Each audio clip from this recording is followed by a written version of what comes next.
कभी सोचा है वो हथियार जो एक पल में पूरे के पूरे शहर को मतलब राख में बदल सकता है, वो आखिर काम कैसे करता है?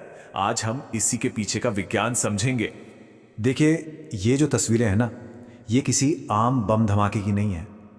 इनकी ताकत पहले वाले एटम बमों से कहीं कहीं ज्यादा थी। ये समझिए कि विनाश के एक बिल्कुल नए दौर की शुरुआत थी। एक ऐसी ताकत जिसने दुनिया का नक्शा ही बदल कर रख दिया। तो सवाल यह है कि इतना शक्तिशाली हथियार बना कैसे? इसका राज छिपा है एक बड़े ही क्रांतिकारी डिजाइन में। एक ऐसा डिजाइन जिसने उस जमाने के सबसे तेज दिमागों को भी चकरा दिया था।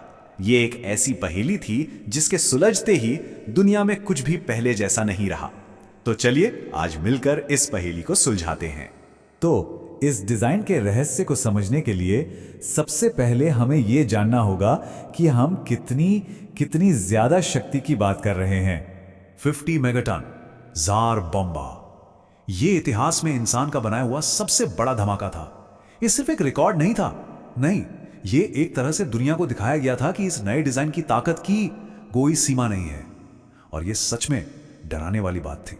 तो ये हथियार आखिर इतने अलग क्यों हैं? बात यह है कि ये सिर्फ एक बड़ा बम नहीं है, इसकी टेक्नोलॉजी ही बिल्कुल अलग है। ये भारी एटम्स को तोड़ने की बजाय हाइड्रोजन जैसे हल्के एटम्स को आपस में जोड़ता है और उससे पैदा होती है जबरदस्त ऊर्जा, बिल्कुल वैसे ही जैसे हमारा सूरज करता है। अब इतनी जबरदस्त ताकत को कंट्रोल करने का आइडिया सुनने में बड़ा सिंपल लगता है, लेकिन ये क्रांतिकारी था। सोच कर देखिए, एक बॉम्ब के अंदर एक और बॉम्ब, बस यही वो आइडिया था जिसने इस हथियार को हकीकत बना दिया। तो देखिए, इस डिजाइन के दो मेन पार्ट्स हैं। एक छोटा शुरुआती एटम बॉम्ब जिसे कहते हैं प्राइमरी, और फिर दूसरा बड़ा वाला फ्यूजन हिस्सा जिसे सेकेंडरी कहते हैं। मतलब पहला बम सिर्फ एक ट्रिगर का काम करता है, दूसरे और भी ज्यादा शक्तिशाली बम को चालू करने के लिए। यही वो सीक्रेट है, वो सिद्धांत जो इन हथियारों को इतना ज्यादा शक्तिशाली बनाता है। एक धमाके की एनर्जी का इस्तेमाल किया जाता है दूसरे उससे भी बड़े धमाके को शुरू करने के लिए, और नतीजा ऊर्जा की एक ऐसी सुनामी जो किसी भी नॉर्मल बम से कई गुना ज्यादा होती है। और ये सब होता कितनी देर में है? पलक झपकने से भी कम समय में। एक के बाद एक धमाकों की एक चेन रिएक्शन जो एक सेकंड के भी छोटे से हिस्से में पूरी हो जाती है और छोड़ जाती है सिर्फ तबाही। लेकिन यहां एक बहुत बड़ा सवाल खड़ा होता है।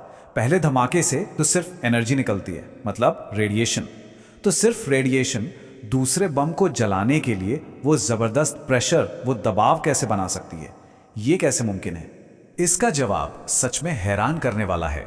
ये कुछ ऐसा है जैसे कोई कहे कि वो टॉर्च की रोशनी से एक पत्थर को निचोड़ देगा। सुनने में नामुमकिन लगता है ना? लेकिन जब फिजिक्स के नियम अपनी हदें पार करते हैं तो ऐसा ही कुछ होता है। तो होता यह है, सब कुछ शुरू होता है पहले बम के एक बहुत शक्तिशाली फ्लैश से।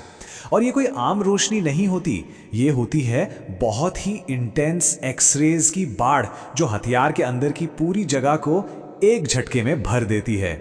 फिर ये एक्सरे के एनर्जी जाकर टकराती है दूसरे बम यानी सेकेंडरी के बाहरी सतह से, और उसे एक ही पल में सूरज की सतह से भी ज्यादा गर्म कर देती है। अब इतनी गर्मी का असर क्या होता है? सेकेंडरी की सतह तुरंत भाप बन जाती है और एक जोरदार धमाके के साथ बाहर की तरफ फटती है। साइंस की भाषा में इस प्रोसेस को एब्लेशन कहते हैं।